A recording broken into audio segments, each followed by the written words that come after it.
இப்போ நம்ம வந்து சுண்டல், கத்திரிக்காய், உருளைக்கிழங்கு 3ம் ரெடி பண்ணி வச்சுருக்கேன். நம்ம காரக்குழம்பு பார்க்கலாம். சின்ன வெங்காயம் வெட்டி வச்சுருக்கேன், பூண்டு, பச்சை மிளகா. ஒரு சட்டியில் எண்ணெய் ஊற்றி காய்ஞ்சிடுச்சு. நம்ம இப்போ கொஞ்சம் போல் வடகம் போட்டுக்கலாம். வடகம் பொரிஞ்சிடுச்சு, கருவேப்பிலை போட்டுக்கலாம். இப்போ சின்ன வெங்காயம், பூண்டு, பச்சை மிளகா சேர்த்துக்கலாம். வெங்காயம் நல்லா வதங்கிடுச்சு. இப்போ நம்ம தக்காளி பழம் சேர்த்துக்கலாம். இப்போ உருளைக்கிழங்கு கழுவி வச்சுருக்கோம், தோல் சீவிட்டு அதையும் சேர்த்துக்கலாம். கத்திரிக்காய் சேர்த்துக்கலாம்.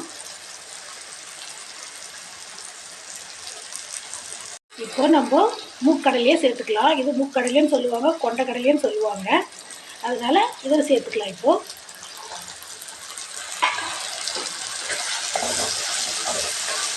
தேவைக்கு உப்பு போட்டுக்கலாம். போல் மஞ்சள்தூள் போட்டுக்கலாம். வீட்டு மிளகாத்தூள் இந்த 2 ஸ்பூனில் 2 சேர்த்துக்கலாம். காரத்துக்கு தகுந்த மாதிரி ஒரு பெரிய நெல்லிக்காய் சைஸில் நான் புளி போட்டு கரைச்சி வச்சுருக்கேன், அது சேர்த்துக்கலாம். இப்போ தேவைக்கு கொஞ்சம் தண்ணி விட்டுக்கலாம். சின்ன சொம்பில் ஒரு சொம்பு தண்ணி விட்டுக்கிறேன்.